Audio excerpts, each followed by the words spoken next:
गडचिरोलीतल्या चारमोशी तालुक्यामध्ये परतीच्या पावसाने शेतकऱ्यांचं मोठं नुकसान केलंय। पावसामुळे धान पिकं झोडपलेली आहेत, आडवी झाली आहेत, तर कापूस पूर्ण नष्ट झालाय।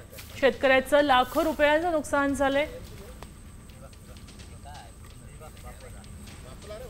अशा पद्धतीने धान पूर्णपणे खराब झालेले आहे। हे बघा, आता हातातोंडाशी आलेला घास नाही का पूर्ण वाफून गेला आहे। आता इथं नाही का काहीच शून्य पीक, आता शून्य आहे, काहीच नाही होणार आहे। इथं पाऊस इकडे बघा 5 दिवस झाला सतत पाऊस पडून राहिला, पाणी जातच राहिलं तरी पण पाणी एवढ्या बांधीमध्ये आहे। आता आपल्याला कर्जही भरणं मुश्किल होऊन जाईल। आता आपण का करायचं बा? आता परतीच्या पावसामुळे कमीत कमी 4-5 दिवस झाले कंटिन्यू पाऊस येऊन राहिलेला आहे।